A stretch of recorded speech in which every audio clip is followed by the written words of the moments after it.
বাইরে হচ্ছে বৃষ্টি, এখন আমি ঘরে গিয়ে রান্না করব গরম গরম খিচুড়ি। তো চলো দেখা যাক আমি খিচুড়িটা কেমন করে রান্না করি। এই বৃষ্টি হলেই না মানে আমরা খিচুড়িটা খাই, আমাদের খুব ভালো লাগে। মানে আমরা বাড়িতে দুজন, এখন ছেলে দিয়ে 3জন, কিন্তু ছেলে তো আর এখন আমাদের সঙ্গে খেতে পারে না। তো আমরা দুজনেই খুব খিচুড়ি পছন্দ করি। তো চলো রান্নাটা সেরে ফেলা যায়। তো বাইরে হচ্ছে ঠান্ডা ঠান্ডা বৃষ্টি, আর ঘরে হচ্ছে গরম গরম খিচুড়ি। সব থেকে দুঃখের বিষয় কি জানো তো, খিচুড়িটা যখন মানে এটা রাতে রান্না করা, আর যে বৃষ্টির ভিডিওটা সেটা হচ্ছে ওই সন্ধ্যার একটু আগে আগে ভিডিওটা নেওয়া।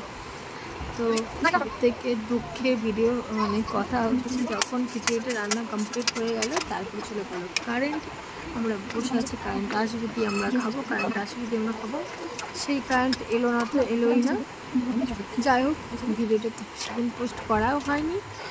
তো আজকে ভাবলাম চলো তোমাদের সাথে ভিডিওটা পোস্ট করে দিই। তো তোমাদের কেমন লাগলো জানিও। তো চলো টাটা, বাই বাই। ভিডিওটা ভালো লাগলে অবশ্যই একটা লাইক অ্যান্ড কমেন্ট করে দিও।